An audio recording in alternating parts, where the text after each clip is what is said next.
Good morning all of you. Today our topic is forward biased PN diode and reverse biased PN diode. ठीक है, तो यहाँ पर हम फॉरवर्ड बायस देखेंगे कि PN डायोड कब किस कंडीशन पर फॉरवर्ड बायस्ड होता है। ठीक है, तो जब PN डायोड का P टर्मिनल जो है, जिसे हम P टर्मिनल को हम क्या कहते हैं, एनोड टर्मिनल भी कहते हैं, और N टर्मिनल को हम कौन सा टर्मिनल कहते हैं, कैथोड टर्मिनल।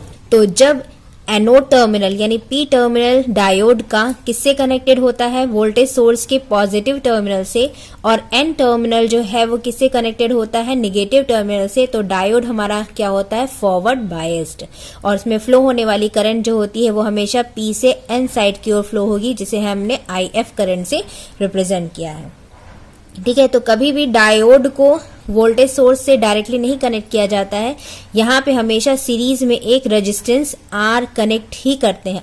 अदरवाइज क्या होगा, हमारा ये जो डायोड है, जब इसका करंट, इसमें फ्लो होने वाली करंट का मैग्नीट्यूड जब बहुत हाई हो जाएगा, तो उस टाइम पर ये डायोड क्या हो जाएगा, बर्न हो जाएगा। इसलिए कभी भी डायोड को डायरेक्टली वोल्टेज सोर्स से कनेक्ट नहीं करते हैं, हमेशा उसके साथ एक सीरीज रेजिस्टेंस कनेक्ट किया जाता है। ठीक है, तो ये समझ में आया कि PN डायोड फॉरवर्ड बायस में कब होता है, जब P टर्मिनल पॉजिटिव से और N टर्मिनल निगेटिव टर्मिनल से कनेक्टेड होता है, तो हम कहते हैं कि PN डायोड हमारा क्या है, फॉरवर्ड बायस्ड। ठीक है, अब ये वर्क कैसे करता है, तो इसको समझने के लिए मैंने P सेमीकंडक्टर और N सेमीकंडक्टर को कनेक्ट किया है और PN डायोड बनाया है। तो क्या होता है कि जब हम ये ओपन टर्मिनल, जब N और P टर्मिनल क्या होते हैं, ओपन होते हैं, तो उस टाइम पर क्या होता है, जो N टाइप का सेमीकंडक्टर है, N फॉर नेगेटिव टाइप के सेमीकंडक्टर में हमको पता है कि हम किसकी इम्प्योरिटी ऐड करते हैं, पेंटावेलेंट इम्प्योरिटीज। तो यहाँ पर पेंटावेलेंट इम्प्योरिटीज की डोपिंग की जाती है और P साइड पर ट्राइवेलेंट इम्प्योरिटीज की डोपिंग की जाती है।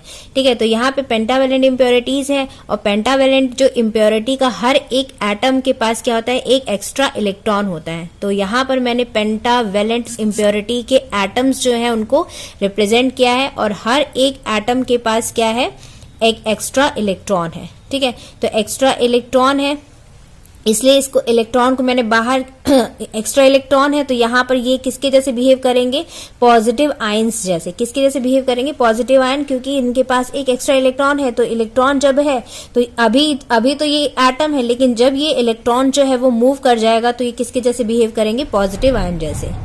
ठीक वैसे ही P साइड में हम ट्राइवेलेंट इम्प्योरिटीज की डोपिंग करते हैं प्योर सेमीकंडक्टर में। तो वहां पर क्या होता है कि जो ट्राइवेलेंट इम्प्योरिटीज है, उनके पास एक्स्ट्रा क्या होते हैं, होल होते हैं। तो ये एक्स्ट्रा होल इंडिकेटेड किया गया है, और ये जो होते हैं वो क्या होंगे, निगेटिव आयन। तो जब होल अपने पेरेंट एटम को छोड़कर चला जाएगा, तब ये जो है वो किसके जैसे बिहेव करेंगे, आयंस जैसे बिहेव करेंगे। ठीक है, अदरवाइज ये क्या है, ये पूरा का पूरा क्या है, एक एटम है, और वो कौन सा एटम हमने इसको लिया है, दिस इज ट्राइवेलेंट एटम। तो ये सारे क्या है, ट्राइवेलेंट एटम। जब ट्राइवेलेंट एटम के होल्स अपने पेरेंट एटम को छोड़कर रिमूव हो जाएंगे, तब ये निगेटिव आयन जैसे बिहेव करेंगे। ठीक है, तो जब PN डायोड ओपन सर्किटेड है, यानी वो किसी भी वोल्टेज सोर्स से कनेक्टेड नहीं है, उस टाइम पर क्या होगा, N टाइप में मेजॉरिटी कैरियर्स क्या है, हमारे इलेक्ट्रॉन है, और P टाइप पर मेजॉरिटी कैरियर्स क्या है, होल्स हैं। तो ये मेजॉरिटी कैरियर्स जो होते हैं वो हमेशा हाई कॉन्सेंट्रेशन एरिया से लो कॉन्सेंट्रेशन एरिया की ओर मूव करते हैं। ठीक है, तो यहाँ पर N जो सेमीकंडक्टर है, उसमें मेजॉरिटी कैरियर यानी हाई कॉन्सेंट्रेशन में क्या है, हमारे इलेक्ट्रॉन है, और इन इलेक्ट्रॉन का कॉन्सेंट्रेशन जो है वो P साइड पर क्या है, कम है। यहाँ पर इलेक्ट्रॉन हाई कॉन्सेंट्रेशन में है और यहाँ पर लो कॉन्सेंट्रेशन में। तो इलेक्ट्रॉन क्या करेंगे, हाई कॉन्सेंट्रेशन से लो कॉन्सेंट्रेशन की ओर मूव करेंगे, और हमारा होल क्या होगा, होल का कॉन्सेंट्रेशन हाई किधर है, P साइड पर, और लो कहाँ पर है, N साइड पर। तो ये होल जो होते हैं वो अपने हाई कॉन्सेंट्रेशन से लो कॉन्सेंट्रेशन की ओर मूव करेंगे। ठीक है, तो इस टाइम पर क्या होगा, जब इलेक्ट्रॉन जो है वो हाई कॉन्सेंट्रेशन से लो कॉन्सेंट्रेशन की ओर मूव कर रहे हैं, तो ये इलेक्ट्रॉन जो है वो कहाँ जाके डिफ्यूज हो जाएगा, इस होल पर। ठीक है, अपने पेरेंट एटम को छोड़कर ये इस P साइड पर इस ट्राइवेलेंट एटम के जो एक्स्ट्रा होल है उसके साथ क्या हो जाएगा, वो डिफ्यूज हो जाएगा। तो जब डिफ्यूज होगा तो यहाँ पे क्या होगा, कोई भी चार्ज प्रेजेंट नहीं होगा। तो ये एटम क्या कहलाएंगे, पॉजिटिव आयन, और ये क्या कहलाएगा, निगेटिव आयन। ठीक है, सेम ऐसे ही अब क्या होगा, जो हमारा सेकेंड पेंटावेलेंट एटम है उसका ये जो एक्स्ट्रा इलेक्ट्रॉन है ये क्या कहाँ जाएगा, नेक्स्ट इस होल पर जाकर डिफ्यूज होगा, क्योंकि इस तरफ क्या है हाई कॉन्सेंट्रेशन और इधर क्या है लो कॉन्सेंट्रेशन।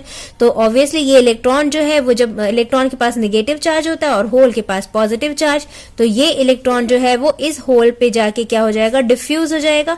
और जब वो डिफ्यूज होगा तो पॉजिटिव निगेटिव जो है वो एक दूसरे को क्या कर देंगे, न्यूट्रल कर देंगे। ठीक है, तो यहाँ पर अगेन यहाँ पे कितने हो गए, 2 पॉजिटिव आयंस हो गए और 2 निगेटिव आयंस हो गए।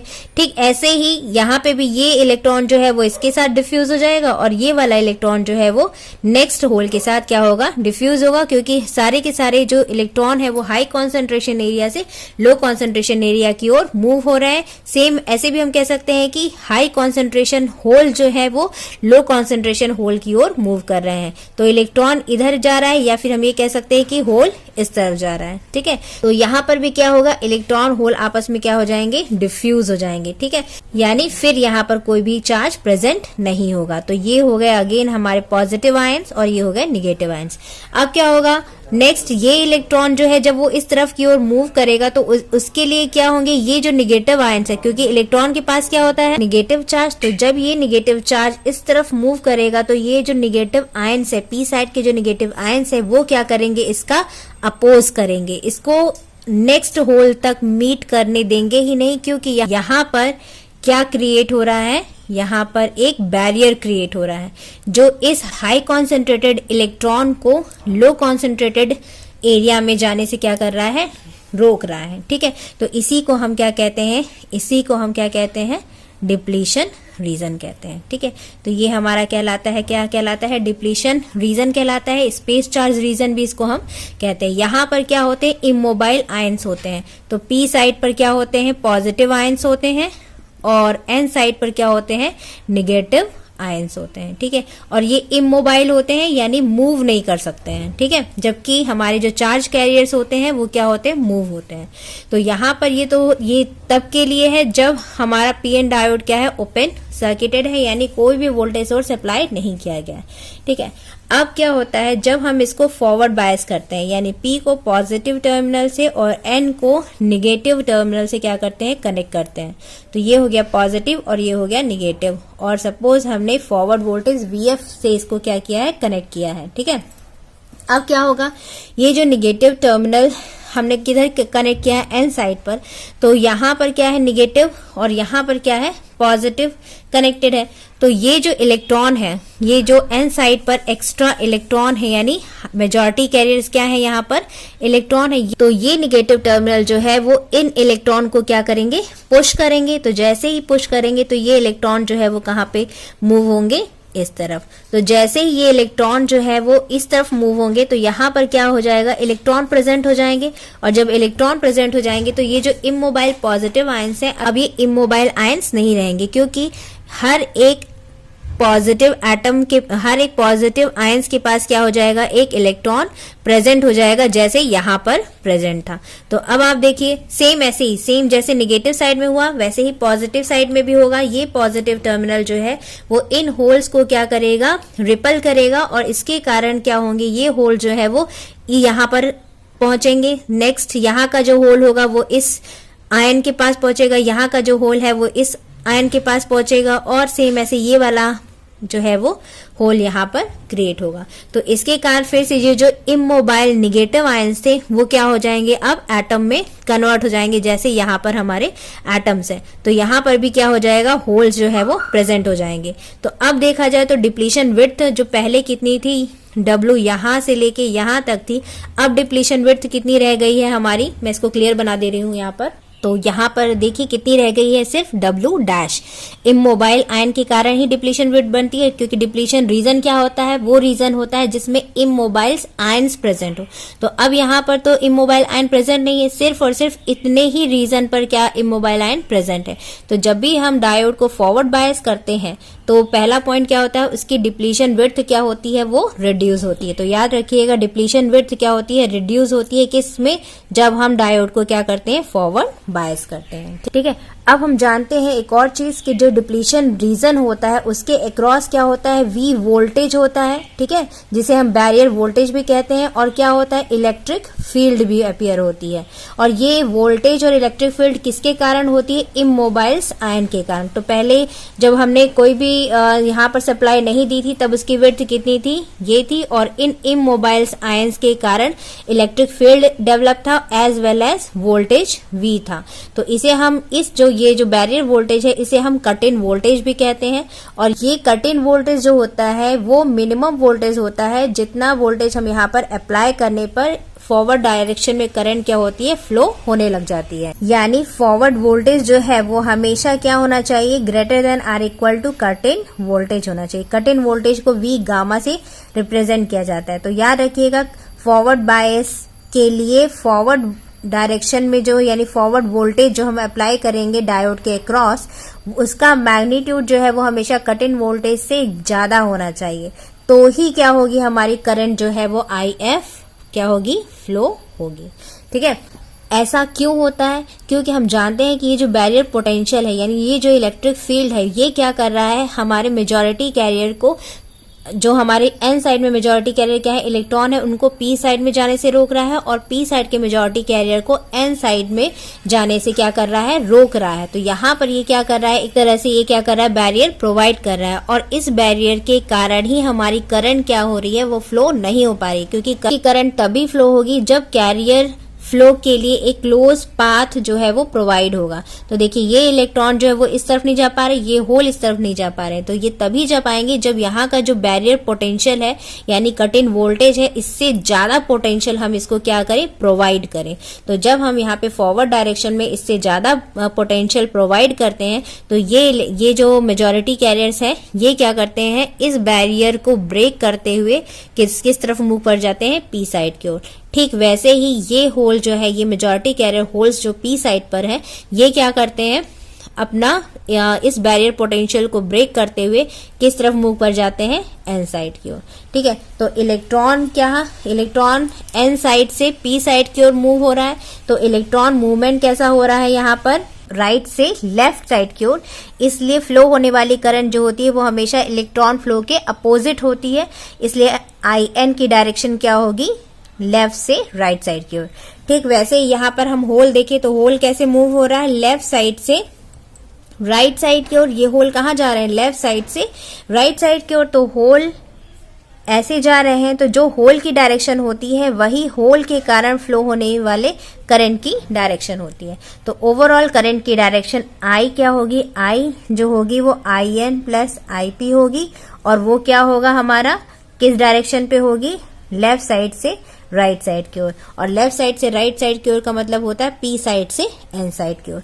यानी हमेशा करंट कहाँ, किस डायरेक्शन में फ्लो होगी, हमेशा पी से एन की ओर करंट क्या होगी, फ्लो होगी। ठीक है, अब यहाँ पर एक और चीज इंपॉर्टेंट है कि जब भी फॉरवर्ड बायस होता है तो हम जानते हैं कि क्या होता है, फॉरवर्ड बायस में विड्थ क्या होती है, हमारी रिड्यूस होती है। पहले जब ओपन सर्किटेड था तब उसकी विड्थ कितनी थी, इतनी। जब हमने इसमें फॉरवर्ड वोल्टेज अप्लाई किया तो उसकी विड्थ क्या हो गई, रिड्यूस हो गई, W' हो गई। तो विड्थ भी रिड्यूस हो गई, एज वेल एज क्या रिड्यूस हो जाएगा, उसका वोल्टेज यानी बैरियर पोटेंशियल भी क्या हो जाएगा, रिड्यूस हो जाएगा।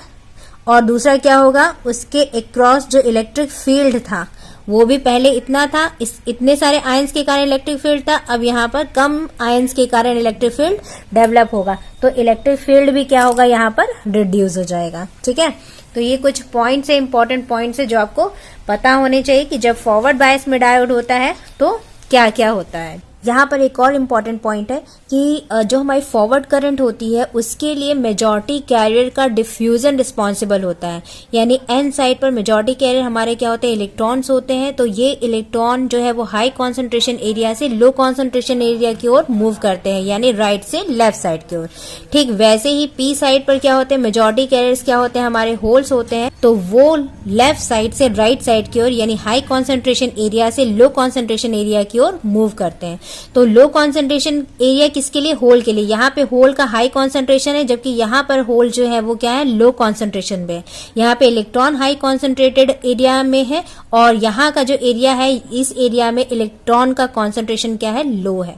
ठीक है, तो यहाँ पर क्या क्या कह सकते हैं कि जो फॉरवर्ड करंट के लिए जो रिस्पॉन्सिबल होते हैं वो कौन रिस्पॉन्सिबल होते हैं, मेजॉरिटी कैरियर, और मेजॉरिटी कैरियर का क्या, डिफ्यूजन। तो हम कह सकते हैं कि जो फॉरवर्ड बायस्ड करंट होती है वो हमारी क्या होती है, डिफ्यूजन करंट। ठीक है, क्या होगी वो, डिफ्यूजन करंट। और इसकी डायरेक्शन हमेशा पी साइड से एन साइड की ओर होगी। याद रखिएगा, डिफ्यूजन करंट यानी फॉरवर्ड करंट की डायरेक्शन हमेशा पी से एन साइड की ओर होगी। यानी हमेशा जो डायोड का सिंबल है, डायोड का सिंबल कैसे होता है, एरो जैसे होता है, तो हमेशा पी से एन की ओर फॉरवर्ड करंट की डायरेक्शन होगी। ओके, तो आपको फॉरवर्ड बायस समझ में आएगा कि फॉरवर्ड बायस पीएन डायोड कैसे होता है और कैसे वो ऑपरेट होता है। ठीक है, कुछ इंपॉर्टेंट पॉइंट्स हैं वो मैं यहाँ पे राइट डाउन कर दे रही हूँ। ठीक है, ओके, तो यहाँ पर मैंने फॉरवर्ड बायस डायोड के इंपॉर्टेंट पॉइंट्स जो है वो नोट डाउन कर दिए हैं। पहला पॉइंट क्या है, due to forward bias width of depletion region decreases, hence V not and E not also decreases. तो W not, V not, E not जो है वो क्या होंगे, फॉरवर्ड बायस में क्या होंगे, डिक्रीज होंगे। जहां पर वी नॉट, ई और डब्ल्यू नॉट और वी नॉट क्या होते हैं, ओपन सर्किटेड पीएन डायोड के विड्थ होती है, ये पोटेंशियल होता है, बैरियर पोटेंशियल, और ये इलेक्ट्रिक फील्ड। याद रखिएगा, ये जो नॉट है वो इसलिए इंडिकेटेड है जब हमारा पीएन डायोड क्या है, ओपन सर्किटेड, यानी उसमें कोई भी सप्लाई हमने कनेक्ट नहीं की है। उस टाइम पर उसकी विड्थ कितनी है, डब्ल्यू नॉट है, उस टाइम पर उसका बैरियर पोटेंशियल वी नॉट है, और उस टाइम पर उसका इलेक्ट्रिक फील्ड कितना है, ई नॉट। और जैसे ही हम उसको फॉरवर्ड बायस में कनेक्ट करते हैं, इनकी वैल्यू क्या होती है, डिक्रीज होती है। ठीक है, सेकेंड पॉइंट क्या है, कट इन वोल्टेज। तो मैंने बताया था कट इन वोल्टेज क्या होता है। कट इन वोल्टेज वो मिनिमम वोल्टेज होता है जो हम डायोड के अक्रॉस फॉरवर्ड बायस में अप्लाई करते हैं, और जब हम अप्लाई करते हैं तो ही क्या होती है, करंट एग्जिस्ट होती है। यानी हमको डायोड के अक्रॉस कम से कम कितना वोल्टेज, जो फॉरवर्ड वोल्टेज है वो कम से कम कितना होना चाहिए, कट इन वोल्टेज से क्या होना चाहिए, हमेशा ग्रेटर देन होना चाहिए। तो ही क्या होगी, हमारी यहाँ पे फॉरवर्ड डायरेक्शन में करंट क्या होगी, फ्लो होगी। ठीक है, थर्ड पॉइंट क्या कहता है, forward bias current is equal to majority carrier diffusion current. इसका मतलब ये है कि जो फॉरवर्ड बायस करंट होगी वो हमारी कौन सी होगी, डिफ्यूजन करंट। क्यों डिफ्यूजन करंट, क्योंकि यहाँ पर मेजॉरिटी कैरियर के डिफ्यूजन के कारण ही करंट क्या होती है, फ्लो होती है। और एन साइड पे मेजॉरिटी कैरियर इलेक्ट्रॉन होते हैं और पी साइड पर मेजॉरिटी कैरियर क्या होते हैं, होल्स होते हैं।